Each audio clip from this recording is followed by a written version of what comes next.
tinawag na corrupt ni President-elect Rodrigo Duterte ang ilang mamamahayag sa bansa. Ito rin daw ang nakikita niyang dahilan kung bakit sila napapatay. Kaugnay niyan, umaaksyon live mula sa Davao City si Mia Reyes. Mia, good morning. Cheryl, higit 2 oras nagtagalang press conference ni President-elect Rodrigo Duterte kagabi at isa sa mga natalakay ay ang issue ng pagpatay sa mga mamamahayag. Tinatayang higit 30 mamamahayag ang pinatay sa ilalim ng administrasyon ni Pangulong Aquino. Kaya sa gitna ng press con ni President-elect Rodrigo Duterte, natanong siya kung paano niya ito tutugunan. Kung papatayin ka talaga, papatayin ka.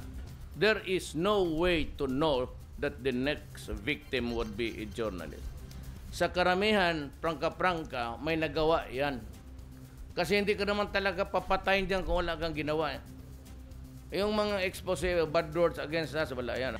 Naniniwala si Duterte na ilan sa mga mamamahayag ay korap at ito raw ang nagiging mitya ng kanilang kapahamakan. Pero karamihan yang may, alam mo na, nabigyan na, tapos especially if you want to take sides. Nabayaran mo na tapos you play. Yan ang karamihan na mamatay. Or tumatanggap na sa mga sugarol tapos bira pa rin. You really want the truth? Yun ang truth.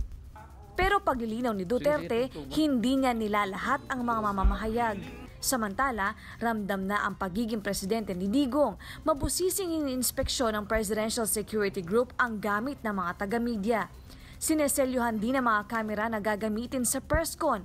Ang mga ganitong eksena, posibleng mauulit sa DPWH compound sa Panaca, Davao City na balak gawin ni Digong na Malacanang of the South.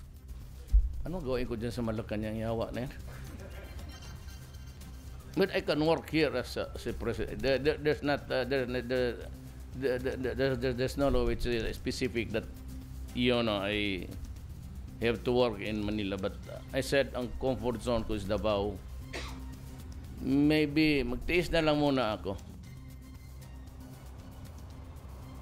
Cheryl, sa napansin natin ay wala namang ganong negatibong reaksyon mula sa media na nag-cover sa press conference kagabi dahil ni President Duterte na hindi lahat ng media ay korap. Samantala, wala pa naman tayong impormasyon kung magkakaroon ng mga pagpupulong si President Duterte dito sa Davao City ngayong araw. Cheryl? Maraming salamat, Mia Reyes. Be sure to come back. Use 5 everywhere. Copyright 2016.